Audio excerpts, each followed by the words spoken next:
नमस्कार, मैं विकास गर्ग। आप देख रहे हैं न्यूज एक्सप्रेस 18। आज हमारे साथ हमारे स्टूडियो में मौजूद हैं संजय कुमार जी। आप भारतीय जनता पार्टी के पूर्व महामंत्री हैं संगठन, और वरिष्ठ नेता के साथ साथ आप समाज सेवा में बहुत अग्रणी भूमिका आपकी रहती है। साथ ही आप उत्तराखंड के एक जाने माने चेहरा हमारे साथ आज मौजूद है। आज हम कई मुद्दों पर आपसे करेंगे चर्चा। भाई साहब, आपका स्वागत है हमारे इस खास कार्यक्रम में। भाई साहब, सबसे पहले मेरा सवाल है, जैसे कि आने वाले समय में मात्र 6 महीने चुनाव के रह गए हैं और कोरोना जो है वो तेजी से फिर वापस आ रहा है, तो इसमें आप क्या कहना चाहेंगे?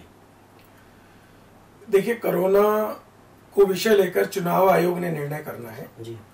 और चुनाव आयोग कोरोना को लेकर किस प्रकार से चुनाव की रणनीति बनाएगा जी। तो ये विषय तो चुनाव आयोग को ही देखना है। जैसे चुनाव आयोग ने कहा है कि जो वर्तमान की परिस्थितियां चल रही हैं जी। उसमें उत्तर प्रदेश, उत्तराखंड, पंजाब, गोवा, ये जो 5 राज्यों के चुनाव हैं ये हो सकते हैं और मुझे लगता है कि आने वाले समय में सही समय पर चुनाव आयोग द्वारा चुनाव कराया जाएगा। वैसे एक चीज और भी इसमें आ जाती है, जैसे इस समय चुनाव है और कई नई नई पार्टियां उत्तराखंड की तरफ भाग रही हैं, जो अपने आपको राष्ट्रीय पार्टी भी घोषित करने की कोशिश करती हैं, जिसमें से आम आदमी पार्टी भी एक ऐसी पार्टी है। क्या आप समझते हैं भारतीय जनता पार्टी को कहीं ना कहीं आम आदमी पार्टी का उत्तराखंड में दस्तक से नुकसान होगा? देखिए, ऐसा है कि जब चुनाव होते हैं तो चुनाव से संबंधित जो भी पार्टियां होती हैं, छोटी हो या बड़ी हो, वो सभी सक्रिय होती हैं। तो इसमें तो कोई गलत बात नहीं है।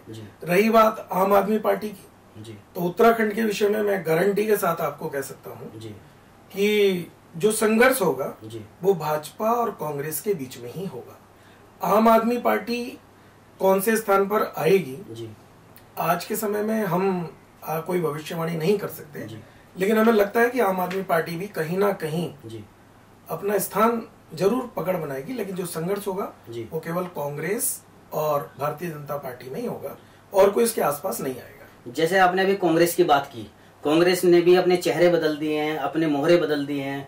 प्रीतम सिंह की जगह वो गणेश गोदयाल जी को ले आए हैं और शायद सीएम चेहरा भी उत्तराखंड के अंदर हरीश रावत होंगे।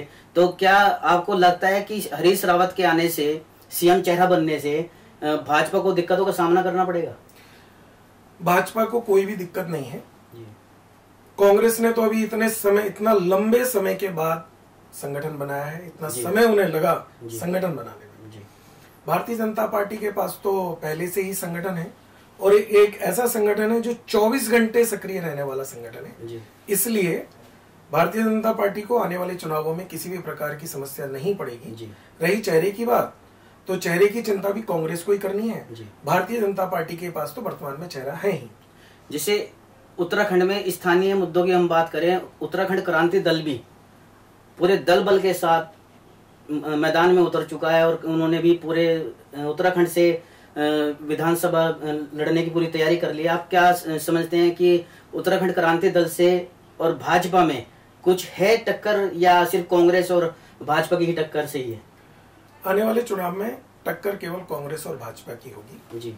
यूकेडी एक क्षेत्रीय दल है, वो यहाँ के स्थानीय मुद्दों को, संवेदनशील मुद्दों को उठाने की बार बार प्रयास करते हैं और वो करते भी रहेंगे, किंतु उनके अंदर आपस में कोई सामंजस्य ना होना, एकता ना होना, आपसी संघर्ष के कारण से वो कोई टक्कर नहीं दे पाएंगे।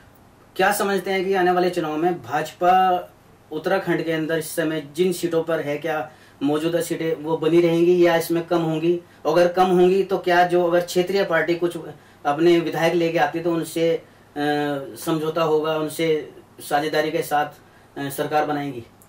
भारतीय जनता पार्टी ने आने वाले चुनावों के लिए 60+ का नारा दिया है और 57 इस समय उनके पास है ही।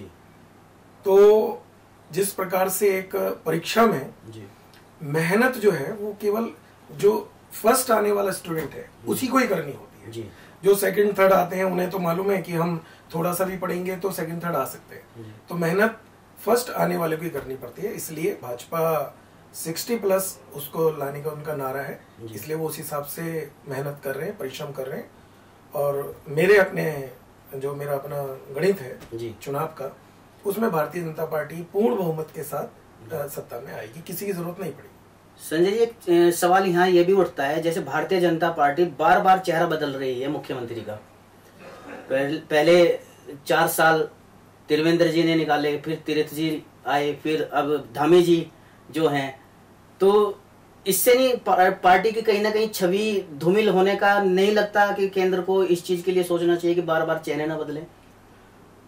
हाँ, बहुत चेहरे बदलना कोई बहुत अच्छी बात नहीं होती, किंतु भारतीय जनता पार्टी को जनता और उसके वोटर उसके सिद्धांतों से जी, उसकी जो नीतियां हैं उससे वोट करते हैं, उससे पहचानते हैं। तो भारतीय जनता पार्टी के विषय में ये बहुत ज्यादा मायने नहीं रखता। धन्यवाद। तो ये थे संजय कुमार जी, भारतीय जनता पार्टी के संगठन महामंत्री प्रदेश में हमारे साथ जुड़े, और इनका बहुत बहुत धन्यवाद आपका। और इसी के साथ अगले किसी तरह मुद्दे के ऊपर हम फिर किसी एक खास हस्ती के साथ आपसे फिर मुलाकात होंगे। जब तक नमस्कार।